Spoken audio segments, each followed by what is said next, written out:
رب کریم نے فرمایا وَمَا الْحَيَاةُ الدُّنْيَا إِلَّا مَتَاعُ الْغُرُورِ، فرمایا یہ جو دنیا کی زندگی ہے یہ ساری دھوکہ ہے، نہیں ہے دنیا کی زندگی مگر ایک دھوکہ۔ دنیا بنانے والا خود فرما رہا ہے، بنانے والا کہہ رہا ہے دھوکہ ہے۔ دنیا کو اللہ تعالیٰ نے عمل کی جگہ بنایا ہے، دار الاسباب بنایا ہے، نیکی کرنے بھیجا ہے، حقوق العباد ادا کرنے ہمیں بھیجا ہے، یہاں بیٹھ کر اپنی جنت کی تیاری کرنے کے لیے بھیجا ہے، دوزخ کی آگ کو ٹھنڈا کرنے کے لیے بھیجا ہے۔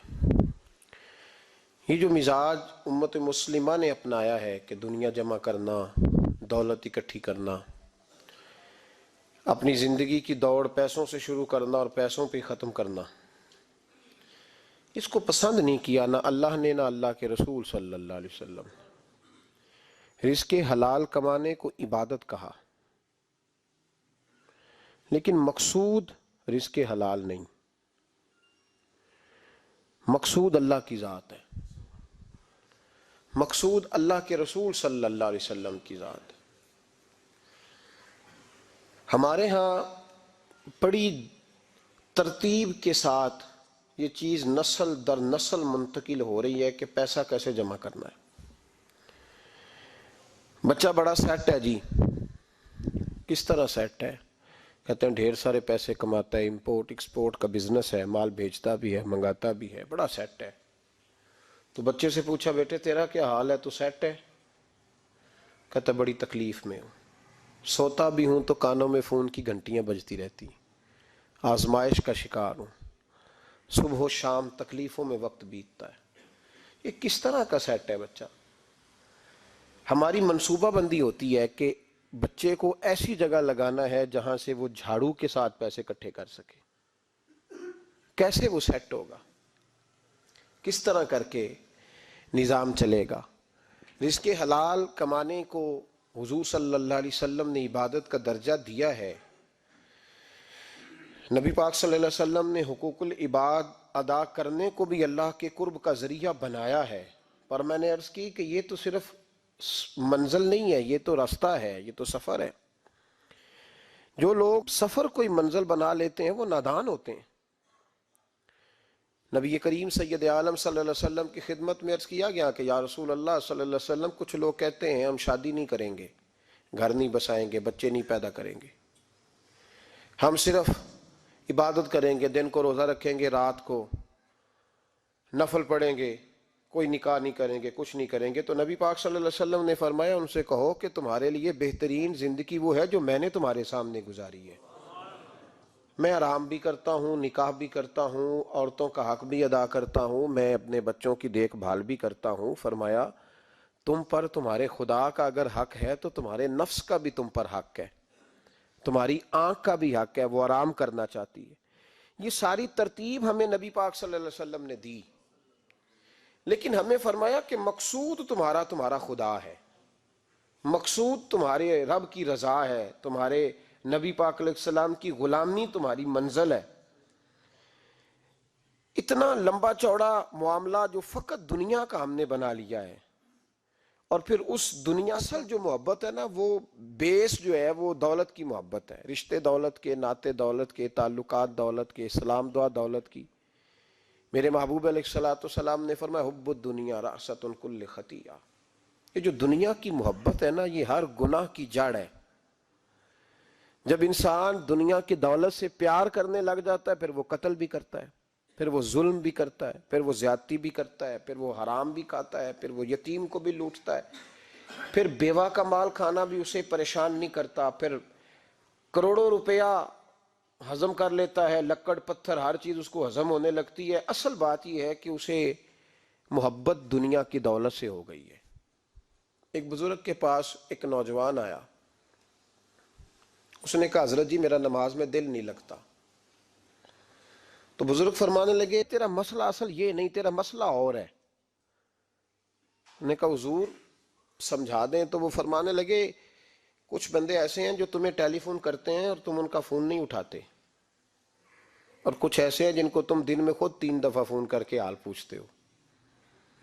حضور کیا مطلب؟ فرمانے لگے جس سے پیار نہیں نا، اس سے اظہار بیزاری ہے تو اس کا فون بجتا رہے تو کہتے ہیں میں تھا نہیں، میں موجود نہیں تھا، فون چارجنگ پہ تھا، گھر چھوڑ گیا تھا، بہانہ ہے۔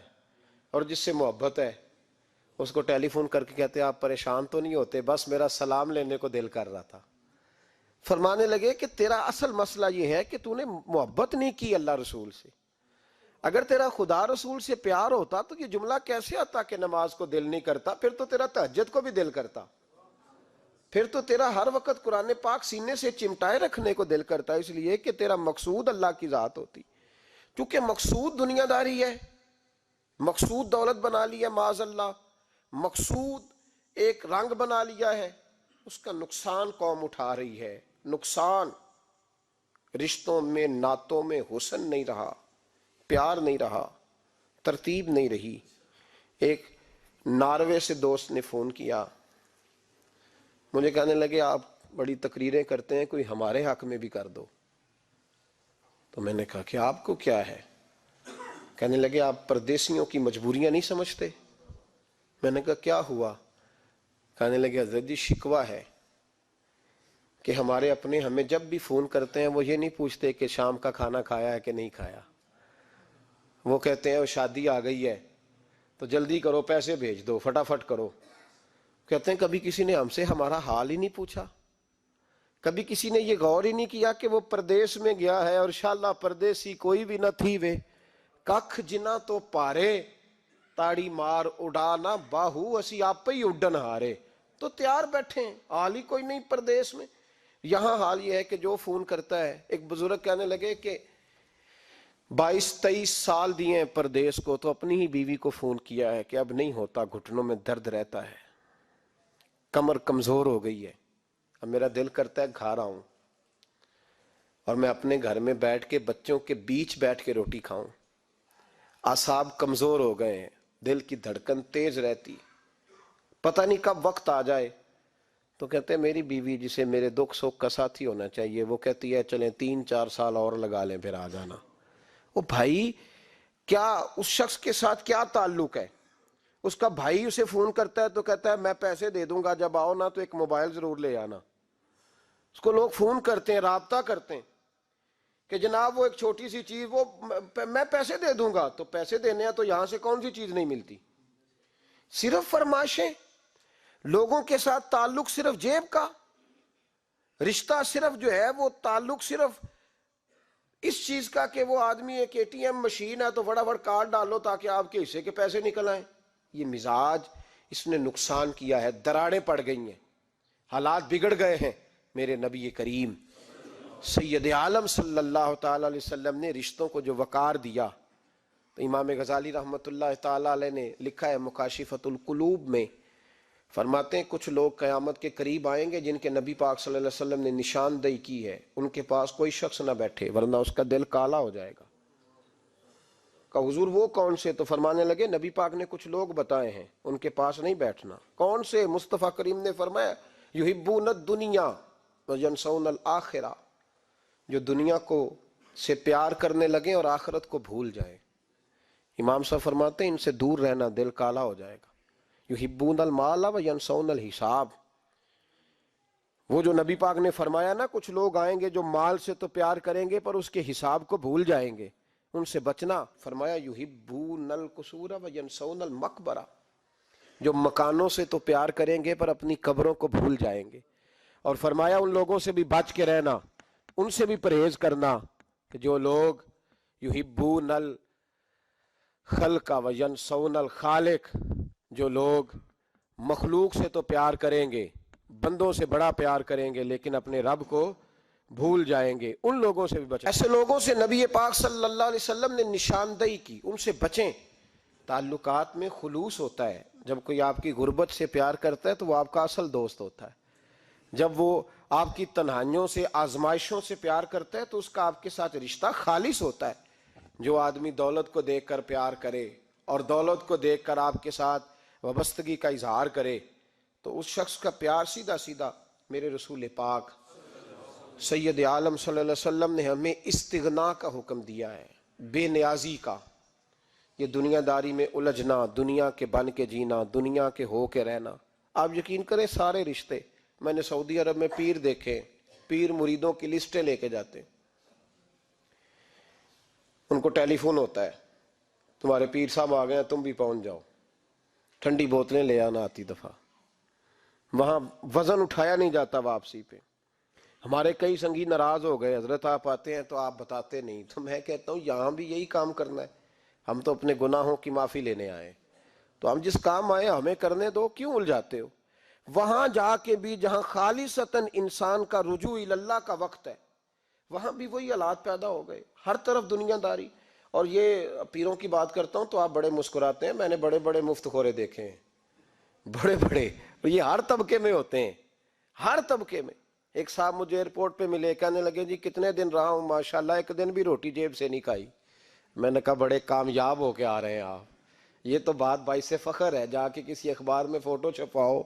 کہنے لگے جی بڑے دوست، بڑے سنگی، بڑے بد، کوئی ادھر سے کوئی چیز لے کے آ رہا ہے ادھر سے. تو میں نے کہا یہ کوئی فخر والی بات ہے، کوئی بتانے والی بات ہے؟ تلہ کی بڑا ہے جی. بھائی مفت خوری کا مزاج، اور توجہ رکھنا کہ اب اس سے مجھے کیا مل سکتا ہے، اور اگر کوئی نہیں لے کے آیا واپس گیا تو شکوہ کرنا، دیکھو چل کے آ گیا، اس کو خبر ہی نہیں کہ جاتے دفعہ چلو بندہ 6 بوتلیں لے جائے، کیا فرق پڑتا ہے. یہ کمزور ذہن ہے، یہ دنیا داری ہے، یہ نفس پرستی ہے، یہ پیسے کی غلامی ہے. میرے نبی پاک صلی اللہ علیہ وسلم نے فرمایا جو رب کے بندے ہوں گے ان کے قیامت کے دن چہرے چمک رہے ہوں گے.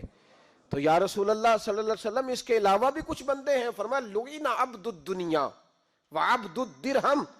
فرمایا کچھ دنیا کے بندے ہیں، کچھ درہم کے بندے ہیں. ترجمہ یوں کر لو کچھ ڈالروں کے بندے ہیں. یہ حدیث مشکات میں موجود ہے. ڈالر کے، ریال کے، لاکھ کے، کروڑ کے بندے. حضور وہ کون ہے؟ فرمایا لعن عبد الدنیا وعبد الدرہم. جو دنیا کا اور دولت کا بندہ بنے وہ لعنتی ہے، ملعون ہے. یہ خدا کا بندہ رہا ہی نہیں، یہ پیسوں کا بندہ بن گیا ہے، دولت کا بندہ بن گیا ہے، اس کا معیار بدل گیا ہے. حضرت سالم بن عبداللہ بن عمر، حضرت عمر فاروق کے پوتے تھے، کعبے کا طواف کر رہے تھے. طواف مکمل ہوا، 8واں استلام کر کے مقام ابراہیم کے پاس نماز پڑھنے لگے تو خلیفہ وقت کا آ گیا، گورنر. السلام علیکم کے بعد اس نے فوراً بات چھیڑی، کہنے لگا حضور کوئی حکم ہو تو بتائیے گا. تو آپ کہنے لگے تو بڑا ہی بیوقوف ہے یار، تجھے کس نے گورنر بنایا؟ بڑا تو بیوقوف ہے، تجھے تو سلیقہ ہی نہیں بات کرنے کا. حضور کیا ہوا؟ فرمانے لگے خدا کے گھر میں آ کے اور کعبے کے سامنے کھڑے ہو کے میں بندوں سے سوال کروں، یہاں کے بھی بندوں سے مانگوں؟ تو بڑا ہی بیوقوف ہے. سامنے اس کا گھر ہے، سامنے اس کا گھر ہے بیت اللہ اور حجر اسود اور مقام ابراہیم اور مقام ملتزم، اور یہاں بھی میں بندوں سے مانگوں؟ کہتا ہے مجھے بھی کبھی کسی نے ڈانٹا نہیں تھا، میرے بھی پیروں تک پسینہ نکل گیا. تو میں مسجد الحرام سے باہر نکل کے، یوں سمجھ لیں کہ جب لوگ باب عبدالعزیز سے یا باب فہد سے باہر آ جاتے ہیں، کہتے ہیں باہر نکل کے نا میں کھڑا ہو گیا. میں نے کہا چلو فارغ ہو کے آتے ہیں تو بات کرتا ہوں. حضرت فارغ ہو کے آئے تو میں نے کہا حضور اب تو بیت اللہ سامنے نہیں، اب بھی کوئی سوال کرے. تو فرمانے لگے اچھا ضروری ہے؟ کہا حضور ضروری ہے. تو فرمانے لگے چل پہلے بتا تجھ سے دین مانگوں کہ دنیا مانگوں، بول. تو کہنے لگا حضور میرے پاس تو دنیا ہی ہے، دین تو آپ کے پاس ہے.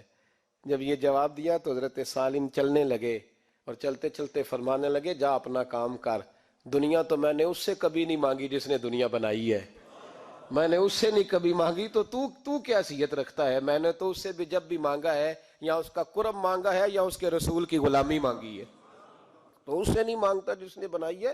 تو کیا دے سکتا ہے؟ تیری کیا حیثیت ہے؟ تو بھائی ان لوگوں نے قریب پھٹکنے نہیں دیا، ان کے قریب یہ چیز آئی نہیں، بے نیاز لوگ تھے، توجہ ہی نہیں تھی. حضرت محبوب سبحانی غوث اعظم شیخ عبد القادر جیلانی رضی اللہ تعالیٰ عنہ، آپ ایک کاروبار بھی کرتے تھے، تو آپ کا کچھ مال آ رہا تھا جہاز کے ذریعے. ایک بندے نے خبر دی کان میں حضور جہاز ڈوب گیا. فرمانے لگے الحمدللہ الحمدللہ. ڈوب گیا جناب، یہاں جہاز ڈوب جائے تو بندہ بھی ڈوب جاتا ہے. کہتے ہیں صاحب انتقال کر گئے، 10 لاکھ کا نقصان ہو گیا تھا، مال ڈوب گیا پورا جہاز ہی. فرمایا الحمدللہ، اور تم نے جلدی کی خبر دینے میں سبق پڑھا رہا تھا، کیوں مجھے دخل اندازی دی تم نے میرے کام میں، کیوں دخل اندازی کی؟ سب الحمدللہ. تھوڑی دیر کے بعد اس نے پھر کان میں کہا حضور وہ غلط خبر تھی، جہاز بچ گیا۔ فرمانے لگے الحمدللہ۔ پھر شاگردوں سے کہنے لگے میرا چہرہ دیکھ رہے تھے پہلی خبر کے بعد بھی، اس خبر کے بعد بھی؟ کہا حضور دیکھ رہے تھے۔ فرمایا کوئی تبدیلی تو نہیں آئی؟ کہا حضور نہیں۔ فرمانے لگے شکر الحمدللہ، رب نے میرا دل دولت سے نہیں جوڑا، اپنی ذات کے ساتھ جوڑ کے رکھا ہوا ہے، تبدیلی تو نہیں آئی۔ یہاں تو ٹینشن ہی ٹینشن ہے، ڈپریشن ہی ڈپریشن۔ اور بات کس کی ٹینشن ہے؟ پیسے کوئی نہیں، دولت کوئی نہیں، کوئی چکر چل جائے نا کبھی، اس سے بھی کبھی پوچھ جس کے پاس ہے وہ تجھ سے زیادہ غریب ہے، اس سے کبھی پوچھ وہ تجھ سے زیادہ آزمائش میں ہے۔ غریب شہر تو فاقوں سے مر گیا، لیکن امیر شہر نے ہیرے سے خودکشی کر لی، اس کو بھی تو پوچھ اس کا کیا حال ہے۔ دانش مندان دا کم نہیں، دل دنیا نہ لانا، اس ووٹی کئی خامد کیتے تے جو کیتا سو کھانا۔ یہ تو کام ہے اس کا، بڑے آئے بڑے چلے گئے، بڑے آئے بڑے نکل گئے، توجہ ہی نہیں، مزاج ہی نہیں۔ حضرت مولا علی شیر خدا، علی المرتضی، امام الاولیاء، صاحب صدق و صفا، داماد مصطفیٰ صلی اللہ علیہ وسلم، اسد اللہ، حضرت علی شیر خدا رضی اللہ تعالیٰ عنہ کوفے کے چوک میں کھڑے تھے تو کہہ رہے تھے یار میرے نا طامت پرانی ہو گئی ہے، یہ میں نے زرہ بیچنی ہے، کوئی بندہ مجھ سے خرید لو تاکہ میں نئی طامت لے لوں۔ تو ایک بندہ کان میں کہنے لگا حضور طامت کے پیسے بھی نہیں؟ فرمانے لگے پیسوں کو چھوڑ، علی کا سینہ دیکھ، اللہ نے ایمان کی دولت سے بھرا ہوا ہے۔ پیسے اہمیت نہیں رکھتے، ان کی وہ اہمیت نہیں جو دنیا نے بنا لی ہے۔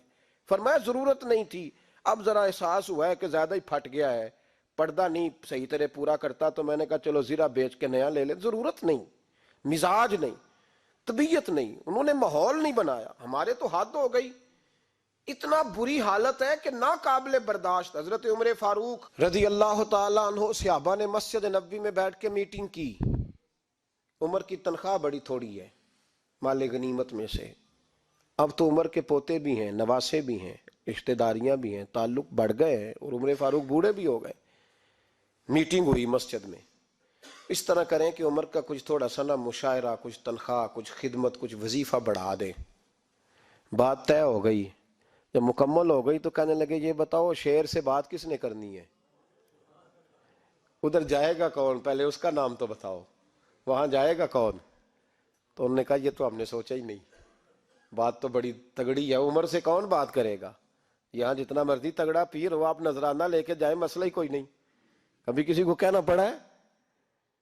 تو کہتے ہیں جناب کون بات کرے گا؟ تو ایک صحابی کہنے لگے کہ حضرت عمر رضی اللہ تعالیٰ عنہ کی جو صاحبزادی ہیں نا حضرت حفصہ رضی اللہ تعالیٰ عنہ، وہ ام المومنین بھی ہیں، حضور علیہ السلام کی زوجہ ہیں، مومنوں کی ماں ہیں، ان سے کہتے ہیں، اور ان کے والد بھی ہیں۔ تو حضرت حفصہ سے کہا تو جناب حفصہ چل کے گئیں حضرت عمر کے پاس، جا کے کہا ابا جی ایک بات کرنی تھی۔ انہوں نے کہا بیٹے کرو، تو ان کو بھی پتا تھا نا جاہو جلال کا۔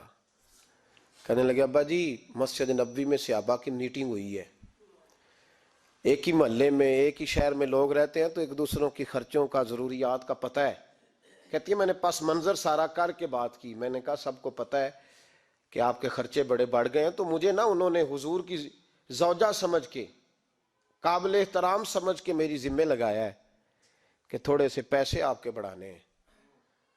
تو حضرت عمر فاروق رضی اللہ تعالیٰ عنہ کی صاحبزادی کہتے ہیں عمر کو اتنا جلال آیا کہ اٹھ کے کھڑے ہو گئے، کہنے لگے حفصہ ان لوگوں کے نام بتا، میں انہیں دروں سے ماروں گا، اور اس طرح ماروں گا کہ ان کی کمر پہ نشان پڑے، ان کی کمروں پہ نشان پڑے، اس انداز میں درے ماروں گا کہ مجھے زخم نظر آئے۔ کہا ابا جی اتنا جلال کس بات کا؟ سادی سی بات ہے۔ تو سیدنا عمر فاروق رو پڑے، کہنے لگے سادی سی بات ہے؟ میرے لیے مسجد نبوی میں بیٹھ کے میٹنگ ہوتی رہی کہ عمر کو دولت دینی ہے، لوگوں نے یہ مجھے سمجھ لیا ہے، مسجد نبوی میں بیٹھ کر میرے لیے یہ میٹنگ ہوتی رہی کہ عمر کو پیسے دینے ہیں، اس کو دولت کے ساتھ ہم نے نواز رہا، مسجد نبوی میں میرے لیے؟ کس کو یہ جرت ہوئی؟ فرمایا حفصہ کاش کہ تو میرے پاس پیغام لے کے نہ آتی، کوئی اور آتا اور پھر میں اسے دروں سے مارتا۔ حضرت حفصہ کہتی ہے میں خاموش ہوئی تو میری طرف دیکھ کے فرمانے لگے بتا نا تو نبی پاک کے گھر میں رہتی تھی، میرے مصطفیٰ کا طریقہ کیا تھا؟ کرنا بات اس طریقے پہ میرے ساتھ گفتگو کر. تو حضرت حفصہ کہتی میں رو پڑی. میں نے کہا ابا جی غلطی ہو گئی، آئندہ نہیں کروں گی. بھائی معیار بنایا ہوا تھا. آپ یقین کریں ہمارے تعلقات آپ شادی پہ دیکھ لیں، جو غریب رشتہ دار ہے اسے کون بنانے جاتا ہے؟ لیکن ساری برادری کٹھی اس کے دروازے پہ بیٹھی ہے، جس نے آنا ہے تو کچھ لے کے آنا ہے. ہر چیز دولت میں تلے گی. معیار ہی دولت بن گیا ہے، مقصود ہی دولت بن گیا ہے. اس پیسے نے، اس دنیا داری نے، دنیا دار پجاری زردے کتیاں دے گل ٹلی ہو، اتنا سخت رویہ لوگوں نے اپنا لیا. رشتوں کا تقدس نہیں رہا. ایک مجلس میں نے ایسا رنگ بھی دیکھا، ایک ایسا شخص جسے میں ذاتی طور پہ جانتا ہوں کہ عالم بھی ہے، پرہیزگار بھی ہے، نیک بھی ہے، وہ بھی بیٹھا تھا اور اس کے ساتھ ایک سیٹھ بھی بیٹھا تھا. لیکن جو لوگوں کا عقیدت کا رشتہ اس درویش کے ساتھ ہونا چاہیے تھا وہ سیٹھ کے ساتھ تھا. تو میں غور کر رہا تھا کہ یار قوم کا ذہن کس طرح کا ہو گیا. صرف اس کے ہاتھ میں پیسے، صرف دولت مند ہے. اس آدمی کی درویشی بھی گئی، علم بھی گیا، تقوی بھی گیا. صرف پیسے نہیں ہے اس کے پاس تو وہ کونے میں لگا ہوا ہے اور اس سے لوگ بچ بچ کے سلام. اور میں کہا کرتا ہوں عقیدت کا پتہ چلتا ہی تب ہے جب اجتماع ہوتا ہے. اکیلے درویش بیٹھے ہیں تو سب جھک کے سلام لیتے ہیں، اور جب وہ 2 MNA کے بیچ، 3 MPA کے بیچ، 5-7 سیٹھوں کے بیچ بیٹھے گا پھر تیری عقیدت کا پتہ چلے گا. پھر پتہ چلے گا تیرا اللہ کے بندے سے رشتہ کس طرح کا ہے اور دولت کے بندے کے ساتھ رشتہ کس طرح کا. ہمارے رویوں کے اندر یہ فرق ہے کہ ہم اس وقت آدمی کو تولتے ہیں کہ اس کے پاس دولت کس طرح کی ہے.